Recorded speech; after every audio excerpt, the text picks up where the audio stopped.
Josh Adams. If you're ever gonna hold me, it had better be tonight, or somebody else may hold me. They might make me feel just right.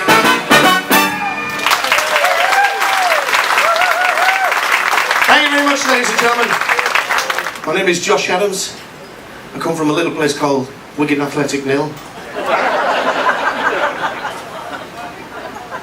I'm 6'4", I'm a great kisser, I'm a compulsive liar,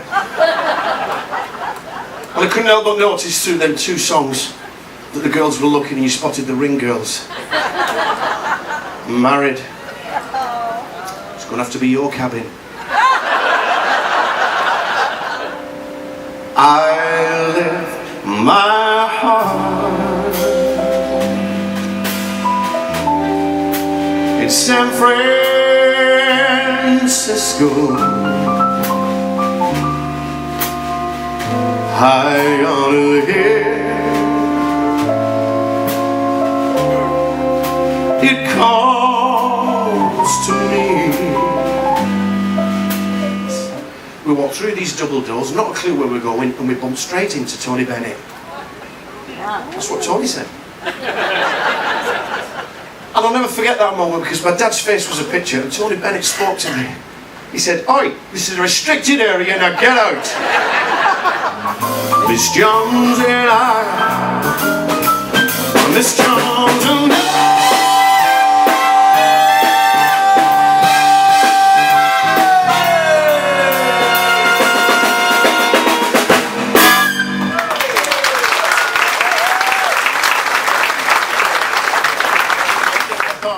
My wife is, she's temperamental.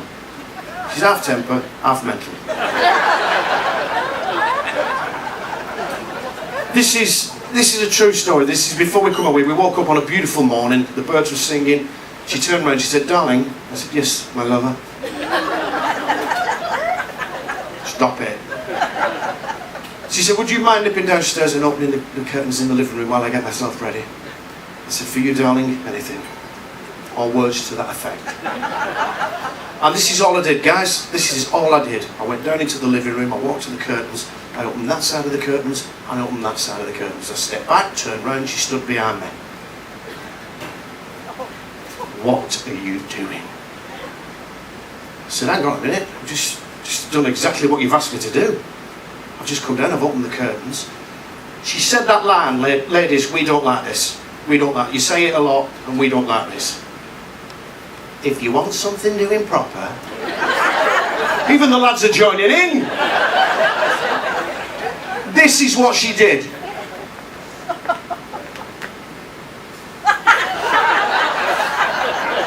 And she was screaming at me, she's shouting at me, I'm screaming at her. Then we said some things that we possibly shouldn't have said.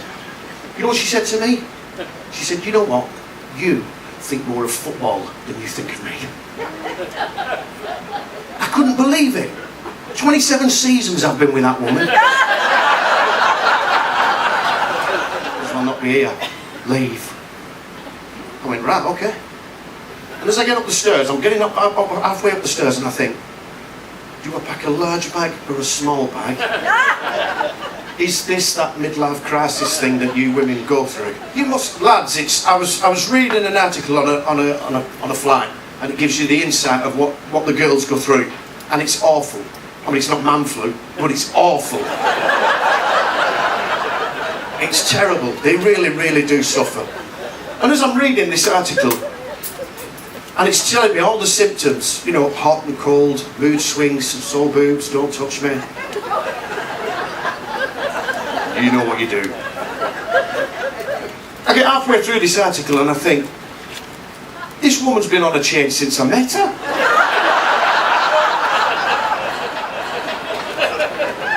So I pack my little bag and I get towards the door, I get right near the door and she says, "Can I just stop you there?" I went, "Oh, here we go." I said, "Yes." She said, "I hope you live a long and miserable life." I said, "Oh, you want me to stay now, do you?" Don't ever say that, guys. Because 2 weeks after learning this next song, the artist died. Then I learned a Lou Rawls number, and 2 weeks after that, he died. And it happened again with Barry White. I've been nicknamed the vocal assassin. It was only 2 months, ladies and gentlemen, to the day ITV themselves phoned me up and said, Josh, is there any chance you could do a Jedward medley? I danced with my father again.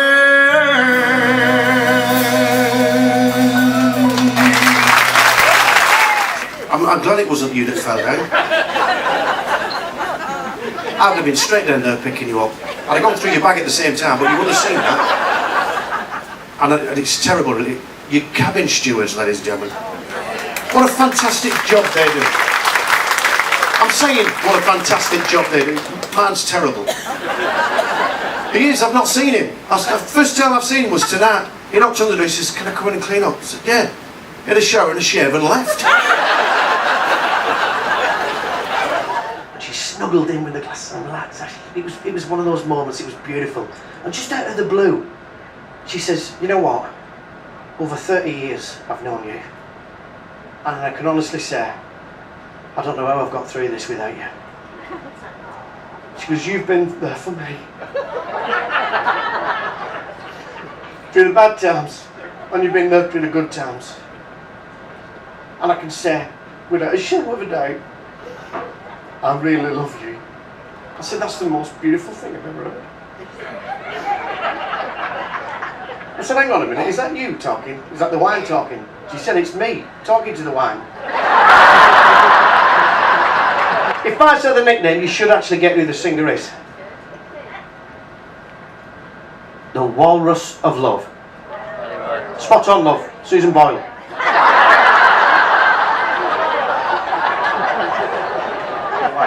We got any fans of Barry White? Yes. Guys, did you notice many of the ladies? And ladies, we know why. Because when Barry used to do that thing and all you girls went, oh, Barry. You know what I'm talking about? When Barry used to go, love. I want to make love to you, baby. All night long. Till the early morning. I'll have to stop, I'm turning myself on. That's wrong, isn't it? That's really wrong. And I will never ever forget the first time I heard this next song. I want you to picture the scene, guys.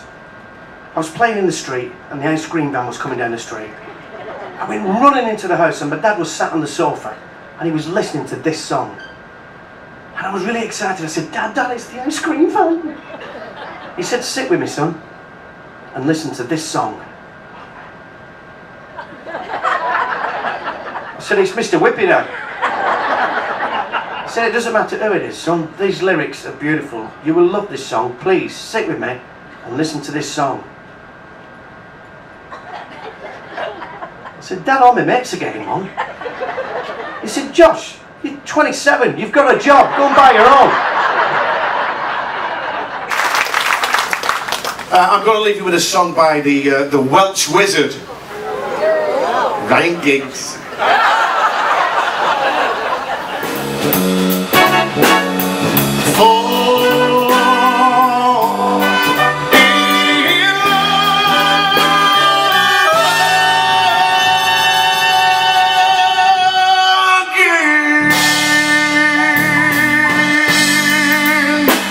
Good night, God bless.